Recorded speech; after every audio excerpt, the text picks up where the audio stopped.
नमस्कार, स्वागत है आपका सत्य हिंदी के खास कार्यक्रम सुनिए सच में। मैं हूं नीलू व्यास और इस प्रोग्राम के जरिए आप तक पहुंचाती हूं दिन भर की 5 बड़ी खबरों का विश्लेषण। तो चलिए शुरुआत करते हैं आज की हेडलाइन से। सीडीएस बिपिन रावत का हेलीकॉप्टर क्रैश, तमिलनाडु के कुन्नूर में हुआ हादसा। किसान मोर्चा की बैठक आज, आंदोलन को लेकर हो सकता है फैसला। यूपी में लाल टोपी की राजनीति गरमाई, अखिलेश बोले देवताओं का रंग लाल।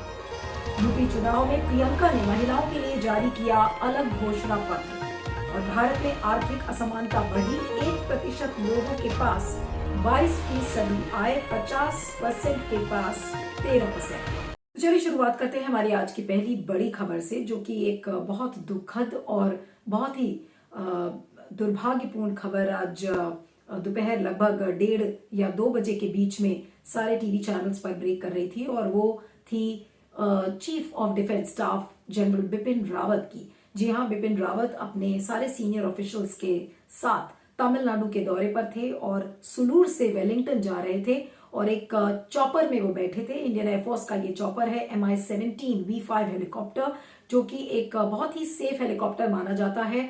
और उसमें बैठकर वो वेलिंगटन जा रहे थे और ये बताया जा रहा है कि वो अपना लेक्चर, उनका कोई लेक्चर था, वो उसको डिलीवर करने के लिए जा रहे थे। लेकिन एक बहुत ही लो हाइट पर जब वो हेलीकॉप्टर आया, एक कटहल का पेड़ था जिससे वो चॉपर टकराया। वो हेलीकॉप्टर टकराने के बाद उसमें आग लग गई और ये बताया जा रहा है कि 14 में से 13 लोगों के मारे जाने की खबर आ रही है। जनरल बिपिन रावत के मारे जाने की भी खबर है। उनके साथ उनकी पत्नी थी, साथ में उनके डिफेंस असिस्टेंट थे, सिक्योरिटी कमांडर्स थे और एक इंडियन एयरफोर्स का पायलट भी था। यानी कि 14 में से 13 लोगों के मरने की खबर आ रही है।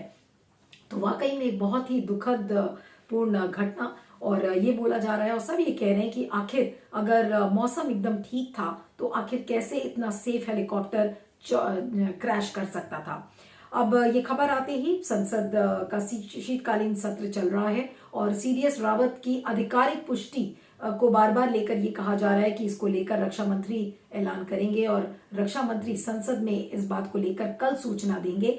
आज 6:30 बजे लगभग जब आप ये खबर देख रहे होंगे तो उस समय कैबिनेट सिक्योरिटी की एक बैठक चल रही है और उस बैठक में सारी चीजों पर एक समन्वय बनाया जाएगा, जिसको लेकर कल रक्षा मंत्री राजनाथ सिंह इस चीज को लेकर संसद के अंदर सूचना देंगे। तो chief of defence staff, Bharat का पहला chief defence staff general Bipin Rawat और उनके साथ जितने भी सीनियर ऑफिशियल्स हैं, उनके मारे जाने की खबर देश में वाकई के लिए एक बड़ा झटका है। अब इसमें बहुत सारे तर्क लग रहे हैं कि क्या इसमें चाइनीज एंगल हो सकता है, कोई कॉन्स्पिरेसी हो सकती है और जो सारे शव हैं उनका एक डीएनए भी होगा, उसकी पहचान की जाएगी। क्योंकि पहले जब जनरल बिपिन रावत का नाम था तो इंडियन एयरफोर्स की ने अपने ट्विटर हैंडल से खबर को पहले दिखाया कि chief of defence staff Bipin Rawat on board थे, उसके बाद उनको उसको हटाया गया।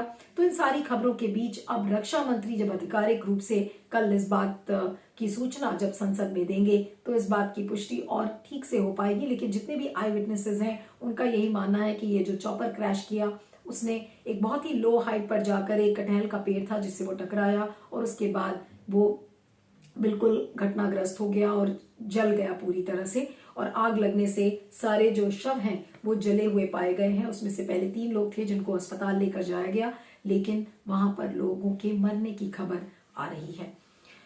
आइए आगे चलते हैं।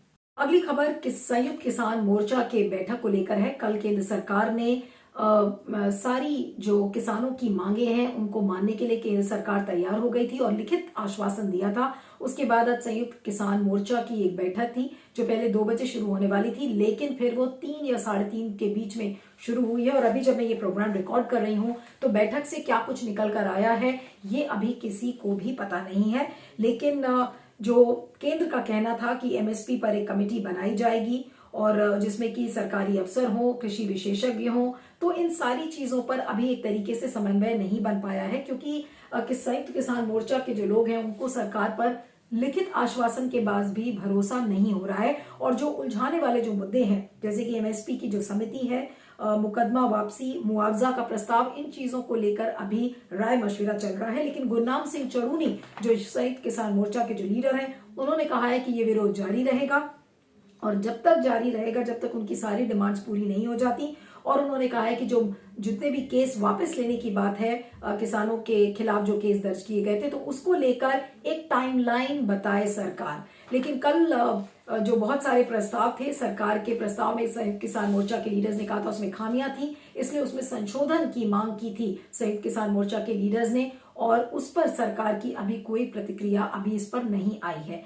लेकिन संयुक्त किसान मोर्चा जो एक बड़े ऐलान का इंतजार सब कर रहे थे कि हो सकता है कि ये आंदोलन खत्म हो जाए या फिर ये जारी रहेगा, किस रूप में जारी रहेगा, इसके बारे में अभी कोई क्लैरिटी नहीं है। लेकिन इतना तो तय है, क्योंकि आज जो शाम को मैंने एक डिबेट भी की थी सत्य हिंदी पर, उसमें संयुक्त किसान मोर्चा के लीडर्स ने ये कहा है कि यह आंदोलन जारी रहेगा, और अगर एमएसपी की समिति बन भी जाती है तो एमएसपी की समिति पर दबाव बनाने के लिए ये आंदोलन जारी रहेगा। तो हो सकता है कि जो बॉर्डर एरियाज हैं वहां से किसान हट जाएं, लेकिन आंदोलन जारी रहेगा। और जो मिशन यूपी है, मिशन उत्तराखंड है, जहां पर किसानों ने कहा था कि वो अपनी डिमांड्स को पुख्ता तरीके से आगे बढ़ाएंगे, तो वो कहीं भी खत्म होने वाला नहीं है। तो यानी कि अगर बीजेपी ये सोच रही है कि संवाद के जरिए इस आंदोलन को खत्म हो जाए, खत्म कर देगी और चुनावी जमीन उसके लिए बिल्कुल साफ हो जाएगी कि वो आराम से, किसानों का कोई विरोध नहीं होगा, तो ऐसा फिलहाल कुछ विरोध खत्म होता हुआ नजर नहीं आ रहा है। भले ही बॉर्डर से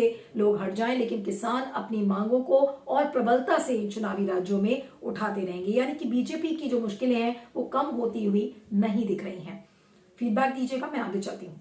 अब बात करते हैं उत्तर प्रदेश की राजनीति की, जहां आपको कल याद होगा कि कल गोरखपुर की रैली में किस तरीके से प्रधानमंत्री नरेंद्र मोदी ने लाल टोपी का जिक्र किया और अखिलेश यादव पर हमला बोलते हुए, समाजवादी पार्टी पर हमला बोलते हुए उन्होंने तीखी प्रतिक्रिया दिया, ये कहते हुए कि जो लाल टोपी है उन्हें सत्ता की लालच है, और सत्ता के लिए और लाल बत्ती के लिए वो कोई भी गलत काम करते हैं, जैसे कि जो माफिया है उनको छूट दी जाती है, जमीन पर कब्जा किया जाता है। इन तमाम चीजों के जरिए प्रधानमंत्री नरेंद्र मोदी ने हमला किया था।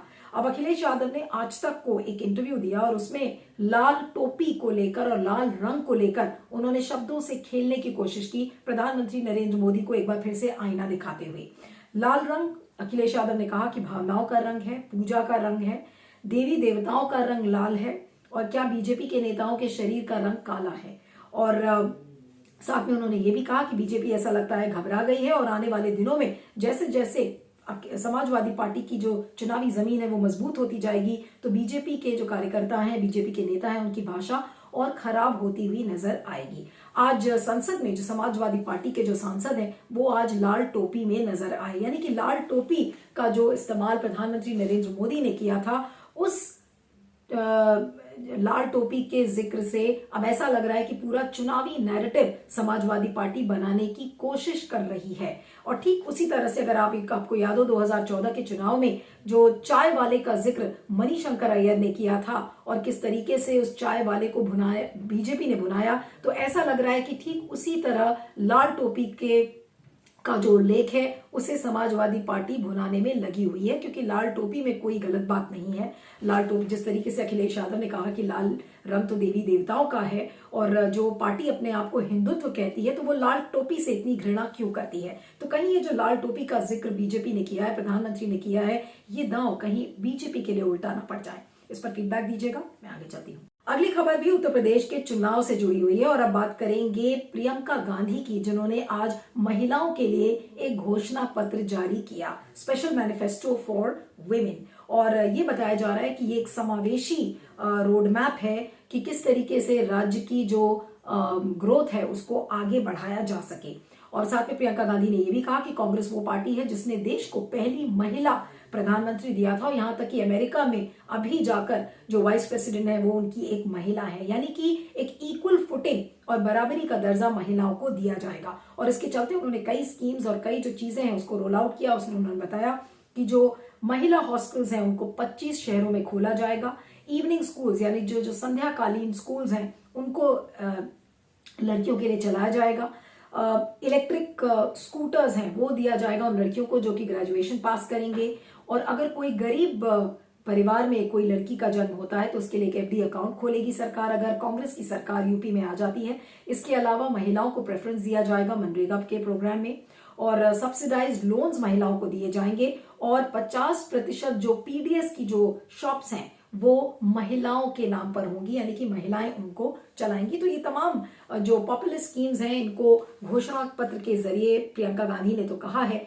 लेकिन सवाल ये उठता है कि ये घोषणा पत्र महिलाओं के लिए एक अच्छा नैरेटिव बनाता है और ये दिखाता है कि एक अच्छी जगह, एक अच्छा स्पेस महिलाओं को पॉलिटिक्स में किस तरह से दिया जा रहा है। लेकिन कांग्रेस की चुनौती ये है कि अगर सरकार बनेगी तभी ये बातें पूरी होंगी। अभी खाली ये बातें ही बातें हैं, क्योंकि जिस तरीके से चुनावी नैरेटिव उत्तर प्रदेश में बन रहा है, ऐसा लग रहा है कि जो मुकाबला है वो समाजवादी पार्टी और बीजेपी के बीच में है। तो अगर कांग्रेस और बीएसपी कहीं दूर दूर तक नजर नहीं आ रहे हैं तो ये केवल बातें हैं, और ये बातें सिर्फ बोलने वाली बातें हैं, क्योंकि जमीन पर जब कांग्रेस का प्रेजेंस ही नहीं है तो सरकार बनाना तो बहुत दूर की बात है। अभी ये भी कहीं क्लैरिटी नहीं है कि कांग्रेस की जो कांग्रेस पार्टी है वो किस पार्टी से गठबंधन करेगी, कैसे सरकार बनाएगी। तो जब इस चीज का रोड मैप नहीं है तो फिर महिलाओं को ये स्पेशल प्रेफरेंस देने वाली बात ये केवल बोल वचन ही है। लेकिन हाँ, एक अच्छा नैरेटिव महिलाओं के लिए यूपी में गढ़ने की कोशिश की गई है,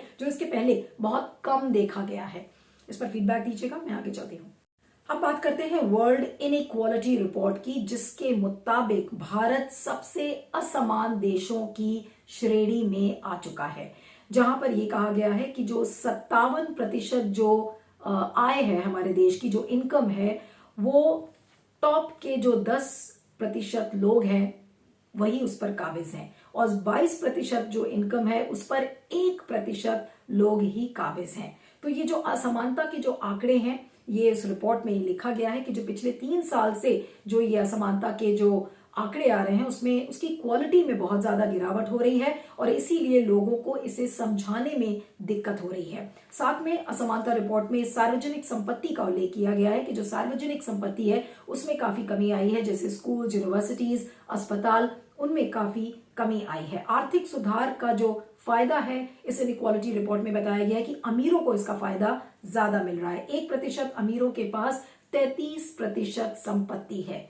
और साथ में इस रिपोर्ट में इस बात का भी उल्लेख है कि 40 साल से देश अमीर हो रहे हैं लेकिन सरकारें गरीब हो रही हैं, यानी कि कहीं ना कहीं सरकारों की जो नीति है वो गलत साबित हो रही है। जितनी भी हम पॉलिसी मेकिंग देश में कर ले, लेकिन अगर आज भारत में असमानता बढ़ रही है और आर्थिक असमानता की यहाँ पर बात हो रही है, तो इसके कारण क्या है? क्या मोदी सरकार इस बात का कारण बता सकती है, या इसके लिए फिर से पिछली सरकारों को ही दोष दिया जाएगा? क्योंकि पिछले 7 साल से मोदी सरकार अपनी नीतियों के लिए जानी जाती है, नीतियों पर काम करने के लिए जानी जाती है। तो क्या कारण है कि पिछले 7 साल में भी ये जो असमानता का आंकड़ा है ये गहराता जा रहा है, और ये जो आर्थिक असमानता, खासकर जो पोस्ट कोविड का जो सिनारियो है उसमें ये असमानता और भी ज्यादा बढ़ गई है, यानी कि सरकार के पास इस असमानता को हटाने के लिए कोई ठोस नीति नहीं है। अब इससे भारत की छवि तो धूमिल हो ही रही है, लेकिन साथ में मोदी सरकार के ऊपर कितने बड़े प्रश्न खड़े हो रहे हैं। ये कहा जा रहा है कि देखिए हमारी जो आर्थिक नीतियां हैं वो सही दिशा में चल रही हैं, जिसमें कि आम आदमी को फायदा हो। तो आज सवाल उस पर खड़ा होता है कि यहाँ पर आम आदमी को फायदा नहीं बल्कि गरीबों, अमीरों को फायदा कराने के लिए ये नीति बना रही है ये सरकार। इस पर फीडबैक दीजिएगा। सुनिए सच की 5 बड़ी खबरों में इतना ही। आप मुझे ट्विटर पर फॉलो कर सकते हैं, मेरा ट्विटर हैंडल है @neelu317। आप देखते रहिएगा सुनिए सच और बने रहिएगा सत्य हिंदी पर। Thank you so much. सत्य हिंदी का ऐप डाउनलोड करें गूगल प्ले स्टोर पर।